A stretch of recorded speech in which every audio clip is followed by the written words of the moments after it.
a plus b whole square সূত্র সবাই জানি না? সূত্রটা কি বলো? a স্কয়ার প্লাস এই সূত্রটা সবাই জানে। এই সূত্র দিয়ে আমরা সরল করব। এখানে দেখো 5a প্লাস 3b এর উপর হোল স্কয়ার আছে নি, আর 4a মাইনাস 3b এর উপর হোল স্কয়ার আছে নি। তাহলে আমরা যেগুলোর উপর হোল স্কয়ার এগুলো আমরা ধরে নেব, ঠিক আছে? মনে করি বা ধরে নিই, মনে করি তোমার 5a প্লাস 3b এর মান কত? x এর মান কত? আর 4a মাইনাস 3b এর মান কত? y। এটা একটা প্রদত্ত রাশি, এটা একটা কি রাশি? প্রদত্ত রাশিতে মান বসান, প্রদত্ত রাশিতে মান বসাই, রাশিতে মান বসাই। তো এখানে হচ্ছে স্যার এটার মান কত? x না? এটার মান কি? এটার মান কি? 5a plus 3b। এটার মান কি?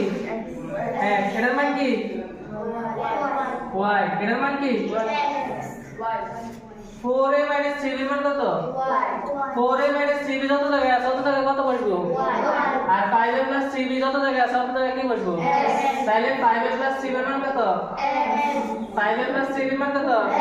4a মাইনাস 3b এর মান কত? 4a মাইনাস 3b এর মান কত? বুঝা গেছে?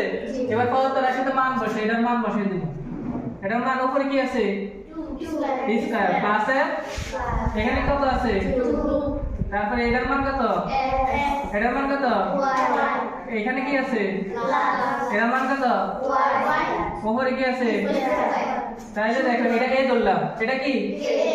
আর এটা b। a square plus 2ab plus a square plus 2ab plus b square সূত্র কি? তাহলে a square plus 2ab plus b square সূত্র হবে a plus b whole square. এবার এখানে x, এখানে কি? x এবং y এর মান আছে নি? x এর মান কত? y এর মান কত? এখানে x এর মান আর y এর মান আমরা বসাবো। এখন x এর মান এবং y এর মান বসাই, x এবং y এর মান বসাই। কোনটার ভিতরে? এটার ভিতরে। হ্যাঁ, এখানে x এর মানটা বসাও। x এর মান কত? 5a plus 3। এখানে কি আছে? a প্লাস দিলাম। y এর মান বসাও, y এর মান কত? 3b। তারপর এখানে কি আছে? ব্র্যাকেট আছে নি? এই ব্র্যাকেট দিলাম। এখানে কি আছে? হোল স্কয়ার আছে নি? হোল স্কয়ার দিলাম। এখানে 3b এটা কি? মাইনাস। এটা কি? প্লাস। এটা মাইনাস আর এটা প্লাস। মাইনাসে কাটা, প্লাস মাইনাসে এখানে 5 এই আছে কয়টা? 5টা। এখানে এই আছে কয়টা? 4টা। তো 5 এর যোগ করলে 9টা। তাহলে 9a স্কয়ার। ঠিক আছে?